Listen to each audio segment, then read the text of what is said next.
Hello, আমার নাম মামা। আমি একটা লোক, ঠিক আছে? আমি আজকে একটা এমন গল্প বলবো যে সবাই চমকে যাবে, অবাক হয়ে যাবে, হেসে ফেলবে, ঠিক আছে? এবার একটা লোক ছিল, একটাই লোক ছিল। ওর নতুন নতুন বিয়ে হয়েছিল। ও নিজের বউয়ের সাথে চলে গেল গ্রামে। গ্রামে গিয়ে বলল যে আজকে আমার ভালো লাগছে না ডাল ভাত খেতে রাত্রিবেলা। ওই জন্য ওর বউ বলল তাহলে কি খাবে তুমি? ও বলল মাছ ভাজা করো আর আমাকে পটল ভাজা করে দাও। ওর বউ বলল কি করে তুমি এতটা খেতে পারবে এইটুকুনি বডিতে? ও বলে না তাও আমি হাঁটতে চলে যাবো রাত্রিবেলা। ওই জন্য ও বলল যে ঠিক আছে আমি হেগেই নেবো রাত্রিবেলায়। তারপর ওর বউ ভেজে দিয়ে দিল ওকে।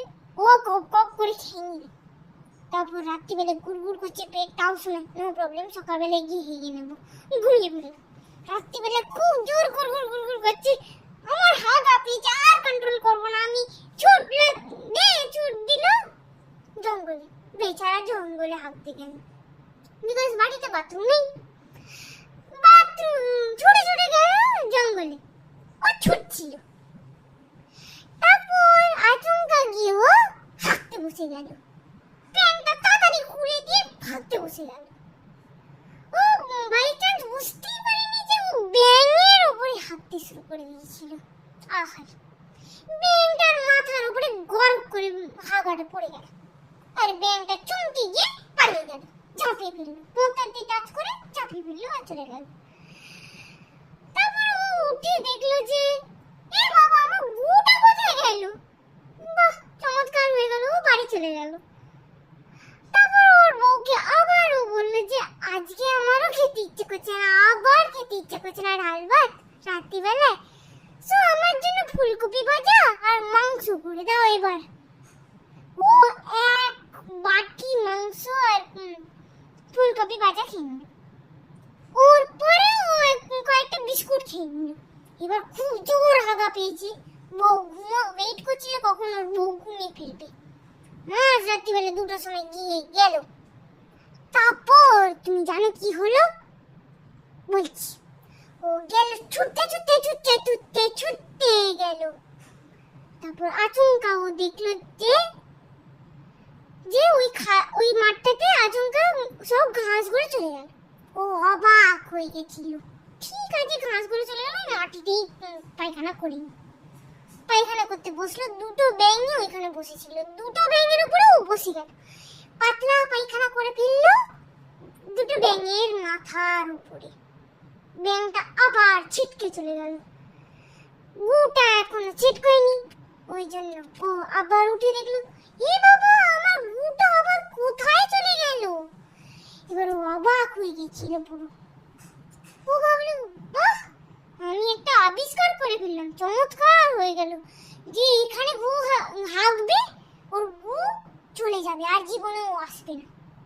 যেরকম ভূতের গল্পতে হয়, এখানে হাগানি হচ্ছে, মানুষ নয়। চলো এবার ওরা ভাবলো যে চলো আমরা বিদেশে যাব। ওর বউ বললো বিদেশে গিয়ে কি করবে তুমি? না আমার ইচ্ছা হয়েছে। দুজন মিলে চলে গেল। ফ্লাইটে যেতে অনেক জিনিস খেলো, বিস্কুট চিপস সব খেলো। তারপর এবার ফ্লাইট থেকে নামার মাত্রই পায়খানা পেয়ে গেছে। এবার কি করবে লোকটা? তুমি বলো, কি করতে পারবে লোকটা, বলো তোমরা। এবার ওই লোকটা ট্যাক্সি বুক করে ট্যাক্সিতে পাততে চলে গেল। ভোর করে পাচ্ছিল, মনে হচ্ছিল মোটর সাইকেল চলছে। ওই জন্য ট্যাক্সির লোকটা মরে গেছিল, এমন গন্ধ ছিল। তারপর নিজের গেল বাড়িতে, নতুন একটা বাড়ি পেল। ওই বাড়িতে ওর বউকে আবার বলল যে আমার এতই খিদে পেয়েছে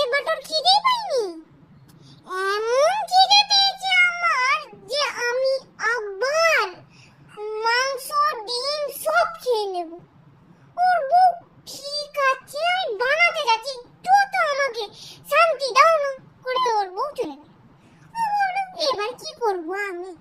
বেশ ভালো লাগে না। ওর বউ নিয়ে এসে ও কক করে সব খেয়ে নিল, আবার আরো পেট ব্যথা করতে শুরু করলো। ওর বউ ঘুমিয়ে ফেললো, ও ছুটে ওর বারান্দায় চলে গেল। এবার বারান্দায় গিয়ে ও আচমকা হাঁটতে শুরু করে দিল বারান্দায়। হলো বারান্দায়, তারপর আচমকা ও উঠে দেখলো যে আমার হাঁকাটা তো যাচ্ছেই না, এবার কি হলো? ও পুরো অবাক। ওর বউ এসে বলছে, এ কি হলো? কিছু না, হাগার উপরে বসে ফেললো লোকটা ভয়। যখন ওর বউ বললো, আমার খুব জোরসে ঘুম পেয়েছে, এখানে তুই বসে থাকো, মরো যা ইচ্ছা কর। ও উঠে দেখলো পুরো হাঁকাটা লেলে ঝুলছিল প্যান্ট থেকে। আহারে। তারপর ও বললো, গুজা আমার গুজা করে লাঠি নিয়ে খেলতে শুরু, ওইটাকে মেরে ছিটকাতে শুরু করে দিল সব জায়গায়। বাট গেল না গুটা। বেচারা লোক সকালবেলায় নিজের বউয়ের থেকে মুখ খেলো, তারপর থেকে ও পায়খানাতে গিয়ে পায়খানা করে। ধন্যবাদ, টাটা।